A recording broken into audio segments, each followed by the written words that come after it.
Assalamualaikum warahmatullahi wabarakatuh. Ketemu lagi di channel Belajar Hukum. Nah, kali ini kita mau bahas hal-hal yang mungkin sering terjadi di lingkungan kita.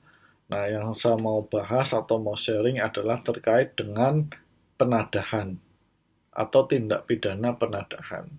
Nah, banyak kejadian ketika kita membeli suatu barang, ya, dianggap sebagai penadah ketika kita ternyata diberitahu oleh polisi bahwa barang yang kita beli adalah ternyata barang yang hasil tindak dari kejahatan, entah itu dari pencurian, perampokan, atau yang lainnya, tindak kejahatan yang lain. Nah, sebenarnya penadahan itu seperti apa sih? Orang pertanyaannya kadang, lo kan saya belinya nggak tahu kalau itu barang itu ternyata hasil curian. Saya kan tidak pernah tahu kalau barang itu adalah ternyata hasil kejahatan. Ya, seperti itu.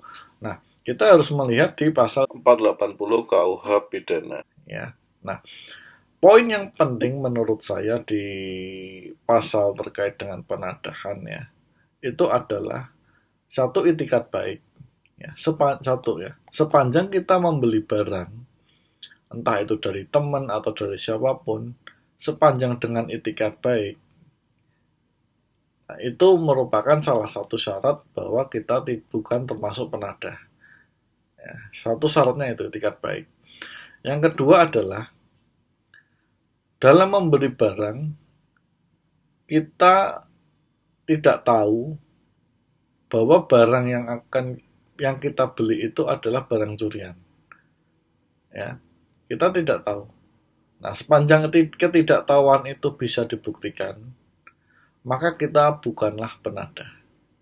Nah, kan orang bisa aja ngeklaim, wah saya nggak tahu pak kalau ternyata barangnya itu barang hasil kejahatan. Kadang kan ada gitu. Nah, cuman gimana kita bisa menyelamatkan diri kita? Artinya kita bisa membatasi diri kita dari tahu bahwa barang kita termasuk penadah atau tidak, atau membeli barang curian atau tidak.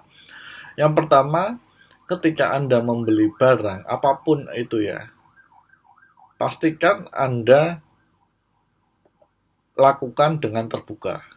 Jangan sembunyi-sembunyi, jangan mumpet-mumpet, atau jangan uh, di tempat-tempat yang gelap, mencurigakan, seolah-olah terjadi transaksi yang aneh. Nah, kalau si penjual meminta seperti itu, lebih baik Anda tidak usah membeli, ya. Karena transaksi jual beli dilakukan secara sembunyi-sembunyi, secara tidak wajar, tidak normal, itu adalah salah satu indikasi yang menunjukkan bahwa barang atau objek yang diperjualbelikan itu bisa jadi berasal dari atau diduga berasal dari tindak kejahatan. Nah, Anda juga harus pahami itu. Yang kedua, cek harganya. Kalau Anda akan membeli suatu barang itu dengan harga yang sangat miring, sangat murah, jangan selalu mudah tergiur. Meskipun mungkin memang ada, katakanlah lagi promo atau lagi diskon, tetapi lebih baik Anda melakukan double check. Ya, melakukan ini untuk apa? Untuk melindungi Anda sendiri, supaya tidak, atau supaya terhindarlah, katakanlah yang Anda beli itu ternyata adalah barang hasil tindak kejahatan. Saya tidak bilang barang murah itu adalah identik dengan barang kejahatan, tidak. Tetapi harga yang jauh dari pasar wajar itu biasanya apa namanya, mudah dipersepsikan sebagai hasil kejahatan. Nah, itu Anda harus coba hindari. Jadi ya seperti itu. Kemudian eh, katakanlah ada deal-deal khusus gitu kan. Deal-deal khusus adalah artinya ada kemudahan-kemudahan. Anda mau beli sepeda motor gitu kan. Sepeda motor itu kan pasti ada STNK, ada BPKB, kemudian biasanya rangka bodinya lengkap dan sebagainya. Ini tiba-tiba ada yang nawari, oh mau nggak sepeda motor, ini murah gitu kan.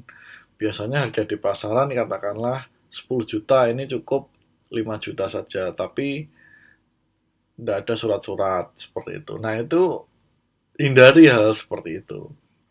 Kenapa? Karena kalau memang itu mungkin barang bukan curian itu is okay gitu ya. Bahkan barang bukan hasil kejahatan itu tidak ada masalah. Tapi menjadi masalah ketika barang itu adalah ternyata barang hasil kejahatan ya. Nah, jadi tipsnya itu. Jadi yang paling penting dua tadi ya. Jadi yang pertama, tidak semua orang yang membeli barang hasil kejahatan itu bisa dianggap sebagai penadah, tidak. Tetapi harus dibuktikan dulu. Nah, untuk membentengi diri kita, pembuktiannya satu pertama etikat baik, bahwa kita memang niat membeli, kita lagi butuh barang itu dan sebagainya. Yang kedua, transaksi yang dilakukan terang-terangan, transaksi yang dilakukan itu tidak sembunyi-sembunyi, dan harga yang ditawarkan tidak aneh atau tidak di bawah pasar wajar. Seperti itu. Artinya eh, transaksinya normal. Ya, transaksinya normal. Ya beli motor, katakanlah ya ada STNK, ada BPKB, ada motornya juga, kelengkapan ada, katakanlah bodi-bodinya lengkap, kemudian ada spionnya dan sebagainya. Seperti itu. Ya.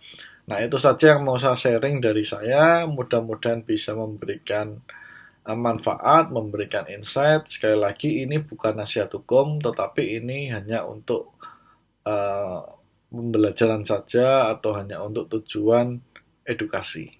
Ya, kurang lebihnya saya mohon maaf. Saya terbuka untuk kritik dan saran.